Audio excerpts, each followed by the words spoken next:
Kolbrin Bible, Book 4, Sons of Fire, Chapter 21, The Laws of Malfin. SOF 21:1. May your souls be enlightened by the central light. May all you who assemble between the great pillars at the appointed times be cared for by the Supreme Spirit, as you care for his earthly affairs. May he keep you as you keep his laws.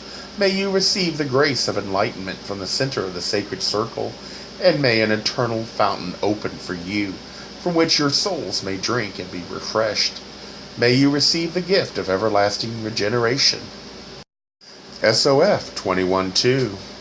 These are the laws of the outsiders which you have to obey, and they can be justly added to those you have, for right recognizes no origin. They are in two parts, those which are to be wholly yours, and those which govern you among the outsiders. SOF 21:3. If one whose position requires him to bear witness to a transaction, give false evidence concerning it, so that an outsider is at a loss, he is to be bound and given over to the outsiders. If an outsider suffer loss, the one causing it is to be deprived of his rights and made to labor in the place of captivity, until the loss is made good and twice the amount has been paid to the council. He must not be reestablished in his rights. SOF 21:4. Only a man of good repute, having no interest in the things being judged, can witness to it with immunity. If he accept a payment, his voice is not to be heard. SOF 21:5. No one who gambles or lends money, or who buys to sell, or collects payments or taxes may sit in judgment. Neither may a man whose house is in turmoil, or who has been condemned in judgment. SOF 21:6. No one may sit in judgment on a kinsman, a friend, or an enemy, unless no other judge can be found. No one may attend upon a judge in the absence of those who oppose him, so that he may gain favor. The words of a lying witness are to be disregarded, unless otherwise proven. SOF 21:7. If voices be raised in anger before the seat of judgment, or anyone behave unseemly, the matter is to be left until the morrow. When sitting in judgment, a judge must remember that it is more wicked for a rich man to steal than for a poor man, or for the well-born to act basely than for the lowly to act likewise. It is more wicked for the strong to strike unjustly than for the weak to do so. SOF 21:8. If anyone by boisterous behavior cause damage within the grounds of a man's dwelling place, or injure anyone, he shall go to the place of captivity until the damage or injury is made good, and the same amount is to be paid to the council. SOF 21:9. Every landowner must have his land hedged in, and if it is not hedged, or the hedges are broken, he will have no claim for any damage caused there by strayed animals, but they must be driven out without hurt or harm. If anyone damage a hedge or fence, he will be responsible for anything happening through the damage. If anyone damage any property or cause harm to an animal belonging to the outsiders, he will be handed over to them. SOF 21:10. If a man find a beast straying upon his land, he may secure it and demand a payment in compensation for loss or damage. SOF 21:11. If anyone offend against the laws of the outsiders, he will be given over to them for judgment under the laws of the outsiders. No one is to be given over to the outsiders until he has been heard by his own judges. If anyone is to be judged by the outsiders, a man from the council is to sit with him. SOF 21:12. If a man draw a weapon in an assembly of people, he shall surrender the weapon to anyone who ranks above him. If he refuse to do so, he shall be seized and brought before the judges for punishment. He may not recover the weapon except by payment of its value. If anyone threaten another with a weapon, it is to be taken from him, and may not be recovered without payment of its value to the council. SOF 21:13. Men are entitled to the privacy of their wives, men to the privacy of men, and women to the privacy of women. A family is entitled to the privacy of a family. SOF 21:14. Anyone who commands another in his power to do a deed shall stand as though he did it himself. SOF 21:15. If in company with a man whom many come to take and slay or injure unlawfully, then draw your weapon in his defense. If anyone use the language of slaves in your presence, it is not sufficient to remain silent. If you do not rebuke him because he is powerful, then depart from his company. To do nothing is wrong, for men are told not to remain passive before the face of evil. SOF 21:16. The scandalmonger and scaremonger may both be delivered to the place of captivity to requite the harm done. If no harm is done, the liar is still a person without repute, and his punishment is that he will not be believed even when he speaks truthfully.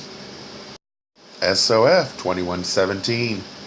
Hypocrites are two-tongued, loathsome creatures who, like grass snakes, cannot be grasped in the hands. If any establish themselves as hypocrites, drive them out and let them afflict the outsiders. SOF 21:18. There are punishments prescribed for wrongdoing and much advice given to prevent it.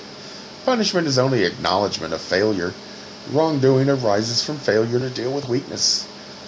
Failure in upbringing, failure in teaching, failure in establishing rules of conduct, and failure in discipline, whether imposed by self or others. When a man comes before the judges for punishment, they do more than half their duty when they condemn him. They should also inquire within themselves, wherein have the people failed with this man? Was he guided rightly or wrongly? And have we no responsibility towards him? Punishing a wrongdoer without seeking out the cause of his deeds is hypocritical justice. If a man walk in darkness and stumble into a pit, is he to blame? If a light guide falsely or be too feeble to keep men from stumbling, it is of no value. Therefore, if a brother fall into a pit by the wayside, the bearers of light cannot be guiltless. SOF 21:19. These things are recorded unto you, so that in the day of freedom you may not be without law. That day will come as surely as the sunrise. Never fear, because your numbers diminish. One wise man is better than a pack of fools, and a staff of solid oak better than a pillar of reeds. SOF 21:20. The man who supplies weapons to another, who uses them in a wrongful deed, is not guiltless himself. If he knew their use, he is no less guilty. Anyone possessing things wrongfully taken is not without guilt, and if taken knowingly is no less guilty. One who is not yet a man in age cannot be equally guilty in robbery or violence, neither can a simpleton, a madman, or a woman.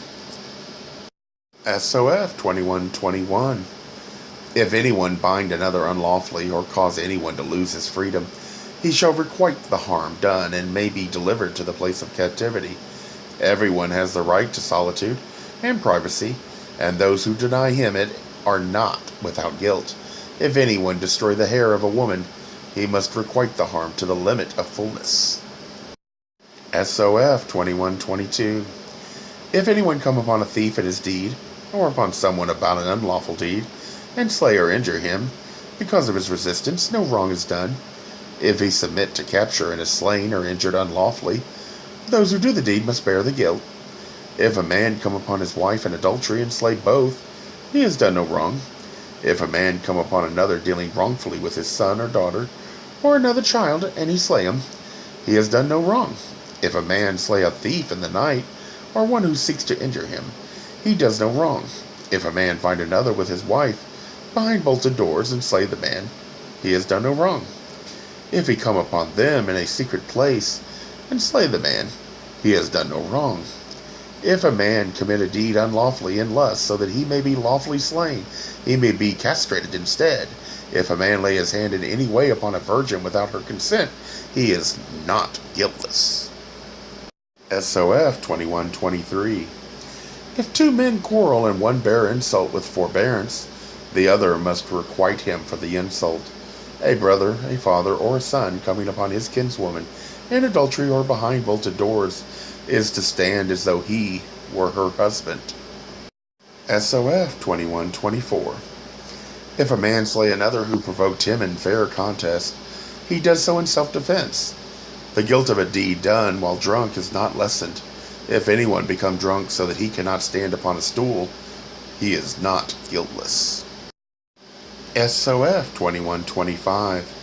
If anyone destroy a tree belonging to the outsiders, and not on common land, he must requite the outsiders its value. If anyone destroy the tree of another, he will stand as though he stole it. SOF 2126. The man who is betrothed to a woman, coming upon her in fornication or behind bolted doors, is to stand as though he were her husband. If he come upon her in a secret place, he is to stand as her husband. If anyone, knowing a woman to be unchaste, permit a man to marry her, believing her to be chaste, he shall bear the guilt and may be called upon to requite the husband. SOF 2127. At the trothing, a man must pledge the father of his betrothed, or the next of kin to her father, that he will maintain and protect her. The bride price is to be paid 7 days before the marriage, and it is to repay her father for bringing her up with all the womanly virtues.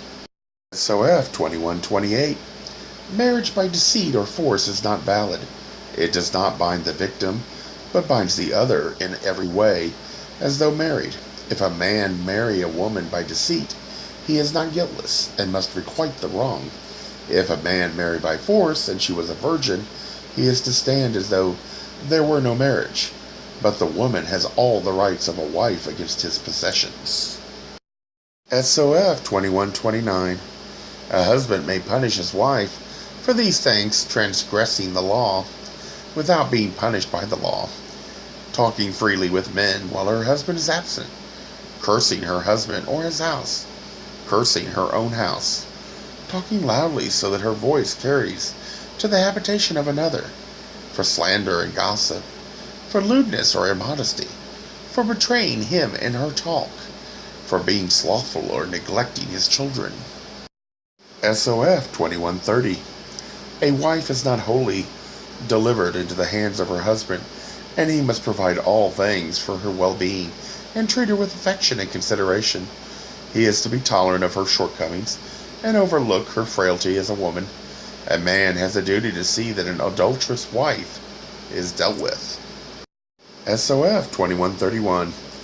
If a wife become mad or sick or injured, she cannot be put aside, even though she cannot be a wife to her husband. These things are the dispensation of life, and must be borne together. SOF 2132. No man may know the nakedness of his sister. No man may lie with his wife, except in a place of privacy.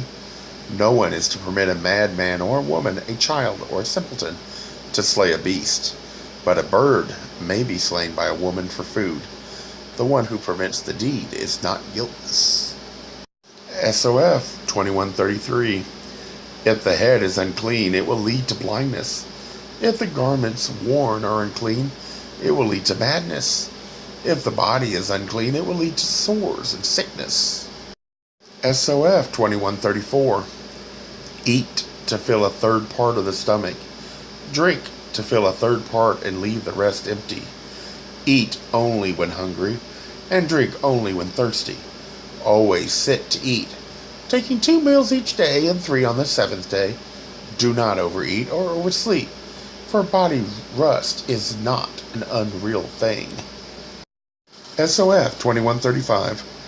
The threshing place is not to be less than 50 paces from a habitation. A grave is not to be within 100 paces. A carcass yard within 100 paces, or a tannery within 200 paces. The midden is not be within 50 paces, and hogs within 30 paces. The privy hole is to be within 20 paces, and is to be screened and covered. No beast except the dog, the cat, the horse, the cow, the goat, and the ass may come within the dwelling enclosure. The barn must not adjoin the dwelling. Corn for eating may be kept below ground, but corn for sowing must be kept above ground. Water should not be drunk under a roof without herbs. SOF 2136. Roofs must not be thatched by bending the reeds under a lathe, but by laying them straight over an underpinning. The middle and pillar post should rise a third part above the crossbeam, and either rest upon itself or lie on the cumber. The outer post should be pegged and not bound. Inner walls should be caulked with moss and not with grass or bark. The roof should lie down over the outer wall an arm's length, and the open work of the wall should not be left unplastered. The foundation should go down 2 cubits and rise 1. The door is to turn upon itself, either to the side or upward, and should not be hung. The wall hangings within should be of fiber or skin, overlay outside with wands of Betham. SOF 2137. Stone should not be pressed without heat, and their outer parts should be kept. The herb offering must be burnt on each day when the sun does not show its face. Flour must not be used to purify sharpened metal. The offering log must be burnt at its hour. SOF 2138. A man must teach his sons to swim, to ride, and to hunt. The stranger is not to be denied a sleeping place and food at nightfall, but he may not remain during the day without labor. Any man who deals with metal shall be as a brother. Anyone may come before the high council for justice. SOF 2139. In all assemblies, opinions will be given first by those of lower rank, so that their words are not influenced by those of more knowledgeable men. In the lands of the outsiders you will abide by their law, but you will keep your own law within theirs. Where laws conflict, let conscience, duty, and the Holy Writ be your guide. SOF 2140. This is not the end, but the remaining writing on 3 plates cannot be read. It is transcribed in meaning and not in word.